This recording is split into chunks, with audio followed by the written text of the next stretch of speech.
Hello everybody and welcome back to the channel. I am happy that you clicked on another video. I certainly do appreciate it. While you're here, while you're at it, please hit that subscribe button down below. It really does help out. It helps other people find my videos, and yeah, I would appreciate it. So today we're going to talk about the lifestyle change that I am trying to make, I need to make, and it's very challenging. And so I wanted to turn to the internet, as people do, for support, and just maybe can, find other people who are going through the same things that I am, or have gone through, or whatever the case may be. So I just wanted to share with you all today. I don't, in true to form, I don't have notes. So I'm going to have to wing this. I have, since about May, June time frame 2020, I started experiencing like scalp psoriasis, and I promise I'm not going to make this very long and drawn out and try to tell the abridged version. So I had started developing like scalp psoriasis, which was, I've actually developed it all throughout my life. Like, it's just been like, it'll flare up and then go away. And there's really no rhyme or reason in my mind. I have never been able to make a connection as to when it flares up, and because for many years it has lied dormant. Probably the last 15 years I haven't had an issue with it at all. So now I started having that issue, and it has not gone away. Over the last 2 months now, as the most controlled it has been since that May, June time frame of 2020. As you might imagine, that has been very challenging. And yes, I have seen a doctor, whatever. There's nothing that anybody can do about it that I'm willing to do at this time. I don't want to take a steroid or any other medication, that the different types of medications that they prescribe for scalp psoriasis.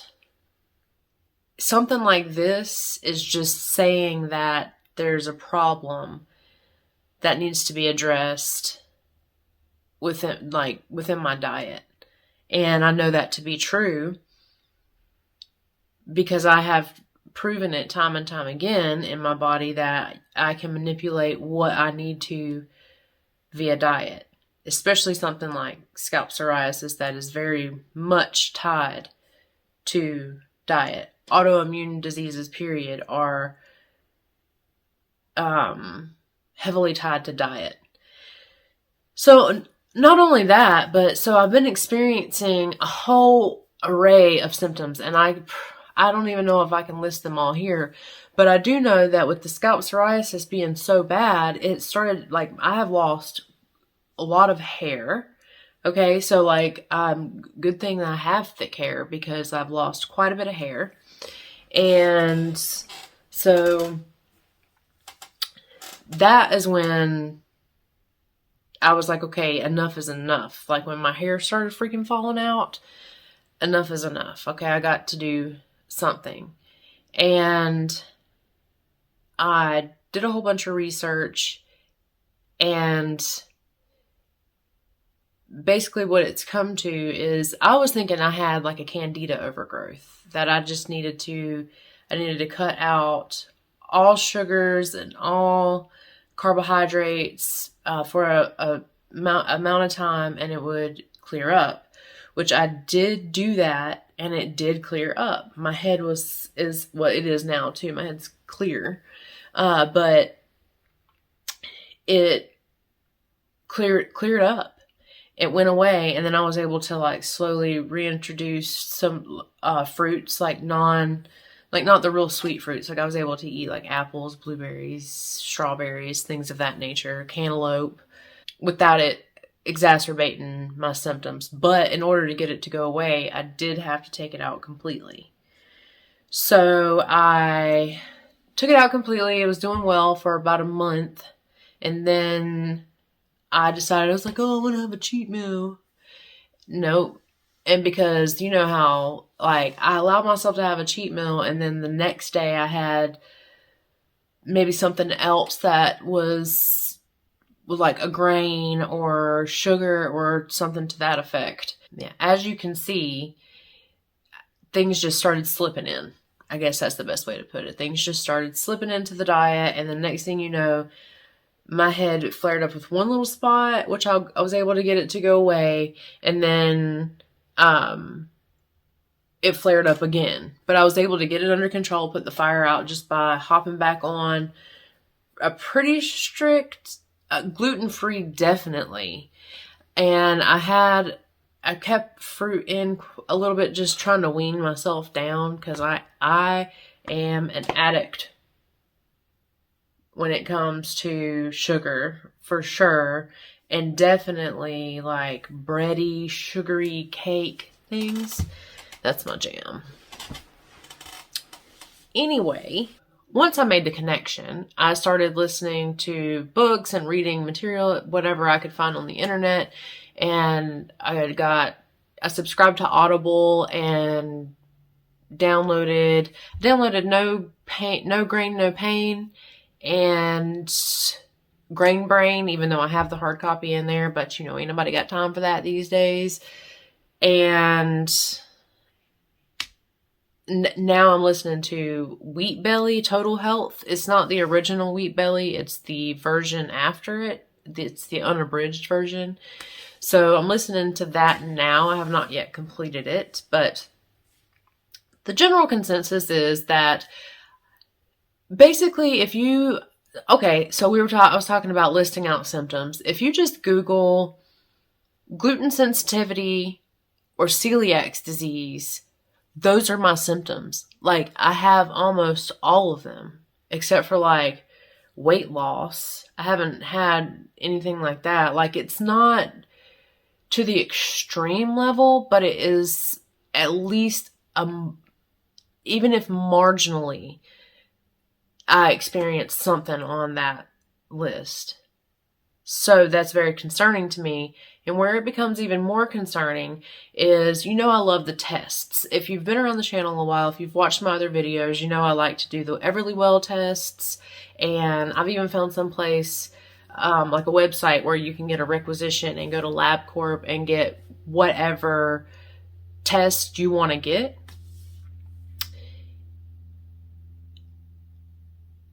So for my birthday, Ryan bought me a 23andMe health test because I've been wanting one of those forever, right? I just never like splurged and bought it for myself. So he got that for me for my birthday, which I really appreciated, even though it sat around forever, because you're supposed to do it like within 30 minutes, like you can't eat or drink anything within 30 minutes of doing it. So really the ideal time, I feel like, would be to do it whenever you get up. So anyway, I did it one morning and I sent it off. Whatever. So I get the results back and it tells you what you're susceptible to, what you have a higher likelihood of maybe experiencing just based on your genetics. And what do you know? I freaking have one of the variants for celiac disease. And I'm like, okay, this is a problem, because my dad also has ulcerative colitis. Okay? That's a problem. And then there's also a lot of problems that my grandmother had that I believe could also be tied to gluten sensitivity or grains, depending upon, you know, what symptom you look at. It's very stressful to me. So I know that I have to make this change, not for any trendy reason, not because I feel like it's the right way for everyone to eat. I don't believe that at all whatsoever. It's not. The books that I read say that it's definitely no one should eat this way, but for me personally, I'm to each their own. But for me, this is what I have to do, and I'm like, oh my God, what am I gonna eat? And I know that seems so silly, but it cuts out. It feels like a lot, but if I think about it, it's nothing really good for me that I can think of that I'm cutting out, except for in the beginning while I'm trying to get my head to clear up, I have to avoid fruit. But that's not a forever thing. I can put fruit back in and have no problems. It's just I have got to fix my gut health, essentially, is what's got to happen. Because I am experiencing issues with my gut. You know what I mean? Like, my bathroom habits are very like, if I'm not eating grain or gluten, specifically gluten, then I'm able to have normal bowel movements. If I am not, if I eat, and this includes dairy too, like dairy has to go too. That I've always had an issue with dairy though. Like I'm pretty sure I've mentioned that on this channel many times over. But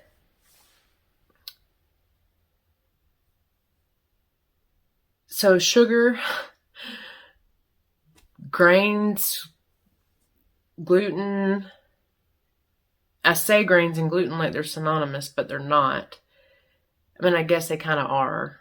But what I mean is you can find gluten in like sauces. It's in crazy. It's even in supplements. Like I've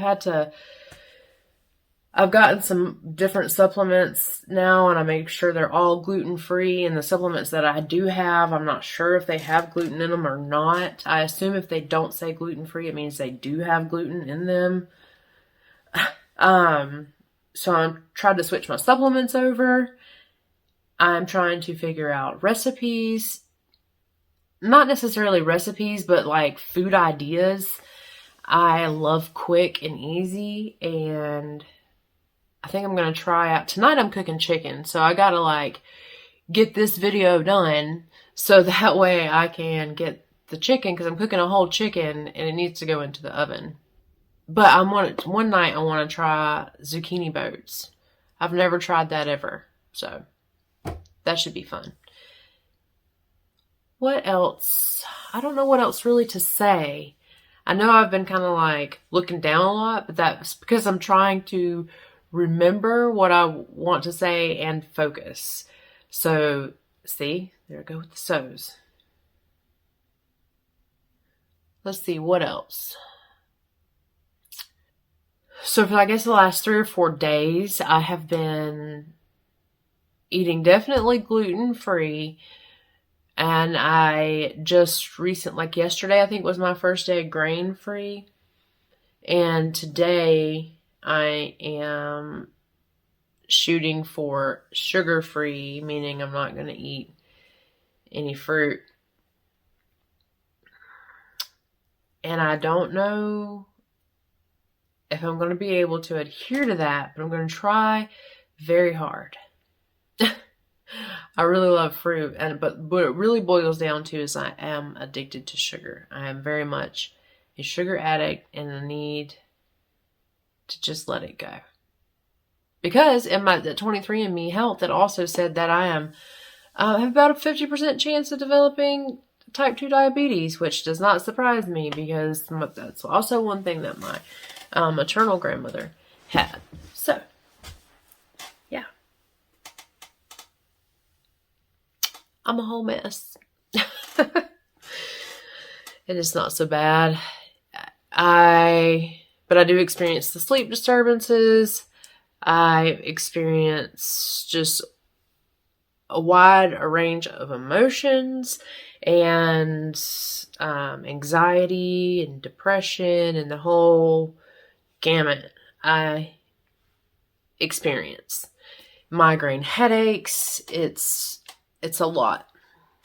So I want to do this to see if it can help me, because it can't hurt me, I don't think. I'm just going to be eating a whole lot more vegetables, and, you know, I don't see, I guess maybe my meat consumption will increase, but my goal is to just keep the meat portions the same and fit more vegetables in around it. So, yep. All right. Well, if you have any advice for me as far as, you know, anything about leading a grain-free, gluten-free lifestyle, if you have a story, a testimony, a comment, question, concern, please leave it down in the comments down. Please leave it in the comments down below. The only thing that I ask is that you please be respectful. All right, so wrapping this up yet again. I will update you after, I guess maybe next week. I'll do an update video. If I end up coming up with some other idea that I would like to do on the channel, maybe I can actually do 2 videos in a week, you know. Let's don't get crazy. But I definitely want to at least touch on in a video weekly about where I'm at in my little health journey, and if maybe I'll compete, maybe I'm not going to compete. I don't know. I did want to compete in 2022, not going to lie. So I'm really trying to get my house in order, so to speak. Because I should have technically, I said I was done with this video. I should have technically gone into prep, should be going into prep the day after Thanksgiving. But I don't think that that's going to happen. But I'm going to be leaning out anyway, because I have to eat this way, or my situation is going to develop into a worse situation, and we can't have that. So, yeah. All right. I am going to go for real this time, and I will catch you in the next one. Peace.